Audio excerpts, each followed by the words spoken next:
Senator Ashley Moody faces little opposition in the Republican primary. The real race is on the Democratic side between State Representative Angie Nixon against Alexander Vindman. Vindman is a retired Army officer known for his impeachment testimony against President Trump. A University of North Florida poll shows that both would trail Moody in a general election matchup, 50-42 against Nixon, 50-40 against Vindman.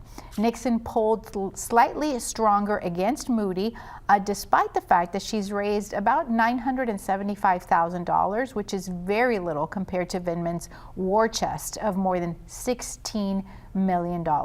What does that say to us that she's trending much more popular and she's raised so much less money? Well, I think that Tracy has a really good track record as a legislator, right? She has a very strong voice in Tallahassee as a state legislator and a senator, and a network of SEIU members that know her and like her, and she's been on the front lines fighting for affordability, fighting for wage equity. So, and she's super bright, well known, and well liked. And you know what? Vindman may have $16 million in the bank, but people don't really identify him as a Floridian, right, or as someone who's been in public service. So I think that that's where the real disconnect is. Akash, what would you? Yeah, how do you see this? I agree. Vindman came here to run for this seat. People can see right through that. Yeah. And Senator Moody has done a great job. She was appointed by Governor DeSantis. She was endorsed by President Trump, but she's also in line with she's a female attorney general for almost 8 years. And so Floridians know her as a leader and a fighter. And before that, she was a judge here in Hillsborough County. So I think this is her race to lose, and she's clearly staying clear and doing what she does every day, fighting for Floridians. And closer to home, redistricting has turned one of the safest seats in the Tampa Bay area into a real race. Congresswoman Kathy Castor has won 10 straight elections, never by less than 15 points. But Florida's new congressional map reshaped her district, shifting it sharply more Republican. A St. Pete polls survey still has her ahead of the likely Republican nominee, Mike Beltran, 46-38. There are 7 other Republicans on the primary ballot. National forecasters now rate this race as, quote, leaning Republican. Further south, Congressman Vern Buchanan's retirement has opened a seat for the first time in 2 decades. 9 candidates are running. Sidney Gruters is among the Republicans, and she has President Trump's endorsement. I'd like to ask you, Colleen, you've reported on all of the changes in the map and how you've noted how this dilutes the voting power of the urban core.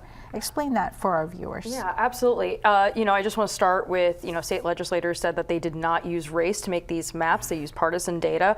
But if you look at these congressional maps, it kind of looks like a pinwheel kind of in the core of Tampa, and it slices through, African American neighborhoods here in St. Pete, the city that I cover.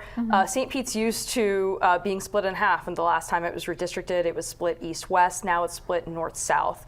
And the south part, which is home to St. Pete's Black community, is now lumped in with Wauchula, DeSoto County. It's very an urban core mixed with very rural, part of kind of Florida's interior and very rural areas. So it's a very different congressional district, and St. Pete's voting power is diluted again. Akash, Congresswoman Castor has been in this community for decades. What does this say about our community when a change in the map can really affect the voting of the citizens? Well, I think you see Representative Beltran having the lead because he covered most of this district when he was in the state legislature. I also think Representative Kevin Steele has a great chance as well. I know that he's not ahead in the polls or in the poll that you mentioned, but I think it's going to be between Mr. Beltran and Mr. Steele. And Kathy Castor, while she might be in the lead, it'll be single digits. And she's done a lot for our community, as you mentioned, but I think that Beltran and Steele represent the new Republican Party, and this is leading Republican. Are the 2 candidates on the Republican side vastly different, or are they speaking the same platform? Funny enough, Beltran endorsed Trump both times. Steele endorsed him this last presidential. I think they're both pretty similar. I think Representative Steele did more in the Pasco County area where he was elected, but he's from Tampa. He's coming back home. I think he'll do well if he's elected. And I think Beltran, we've already seen what he's done in the legislature. Anna, do you think that the Trump endorsement of any of these candidates will make a difference? I think that is the ultimate question, and I think that post-analysis of really diving into voter turnout, where did Hispanics go this time? Because we know that last time they went with Trump, but they've been disenfranchised and